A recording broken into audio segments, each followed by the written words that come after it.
My childhood. My childhood wasn't defined by extravagant possessions or meticulously planned vacations. Instead, it was woven from the threads of boundless imagination and the comforting familiarity of rural life. Growing up in a small village nestled amongst rolling hills meant my playground extended far beyond fenced yards. The dense woods bordering our property were an untamed kingdom, populated by mythical creatures conjured from half-heard stories and the rustling leaves. Summers were spent constructing elaborate forts out of fallen branches and scavenging for smooth, gray stones to build miniature cities along the creek bed. It wasn't about having things. It was about creating worlds with what we had, a resourcefulness born of necessity and fueled by an insatiable curiosity. The heart of our home life revolved around my grandmother, Nana Elsie. A woman weathered like ancient oak, she possessed a quiet strength and an uncanny ability to transform the mundane into something magical.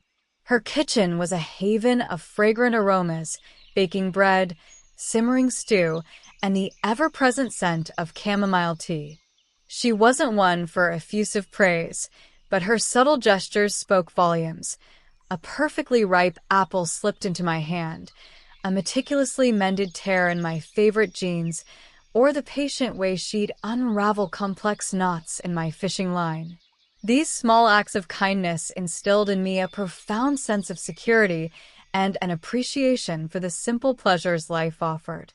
School was a modest brick building, but it fostered a close-knit community where everyone knew each other's names and histories. While I wasn't necessarily academically gifted, I thrived in the collaborative environment. Recess wasn't just about playing games. It was about negotiating rules, resolving conflicts, often with boisterous arguments, and forging friendships that felt unbreakable.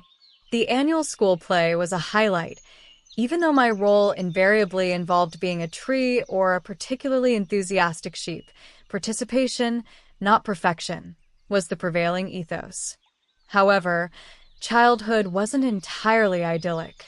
There were moments of loneliness, fueled by an introverted nature and a slight awkwardness around new people. I remember feeling intensely self-conscious during birthday parties, preferring to observe from the periphery rather than wholeheartedly join in. These experiences, though initially unsettling, proved invaluable.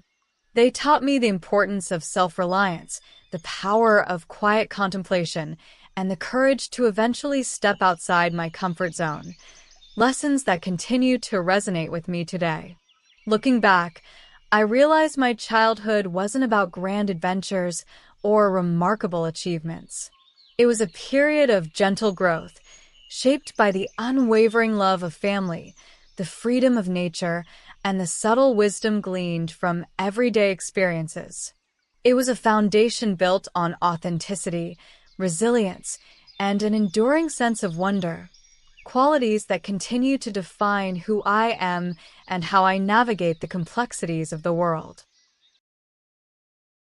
Questions. 1. What is the main idea conveyed about the author's childhood in the first paragraph? A. It was filled with expensive toys and luxurious vacations. B. It emphasized creativity, resourcefulness, and a connection to nature. C. It was primarily focused on academic pursuits. D. It lacked structure and parental guidance. 2. The author uses the phrase weathered like ancient oak to describe Nana Elsie. What does this simile suggest about her character? A. She was frail and delicate. B. She was strong, resilient, and had a sense of history. C. She was prone to complaining. D. She enjoyed spending time outdoors. 3. How did Nana Elsie demonstrate her affection for the author? A. Through lavish gifts and constant praise. B. Through subtle gestures of kindness and practical support. C. By enrolling the author in numerous extracurricular activities. D. by constantly offering advice and guidance. 4. What does the author mean when they say that school's prevailing ethos was participation, not perfection? A. Students were discouraged from trying their best. B. The focus was on effort and involvement rather than achieving high grades. C. Teachers lowered expectations for all students. D. Competition was fierce, but everyone received a trophy regardless of performance. 5. The author describes moments of loneliness during childhood. What did they learn from these experiences? A. They learned to avoid social situations altogether. B. They learned the importance of seeking attention from others. C. They learned self-reliance, contemplation, and courage. D. They learned to blame others for their feelings of isolation. 6. Find a word in the passage that means easily noticed or understood. Hint: used to describe Nana Elsie's gestures. A. Meticulously. B. Effusive. C. Subtle. D. Intensely. 7. What does the author imply about their academic performance? A. They were a consistently high-achieving student. B. They struggled in all subjects and required significant assistance. C. They weren't particularly gifted academically, but thrived socially. D. They excelled in creative writing but performed poorly in other areas. 8. The author concludes that their childhood was a foundation built on authenticity, resilience, and an enduring sense of wonder. What does this suggest about the lasting impact of these early experiences?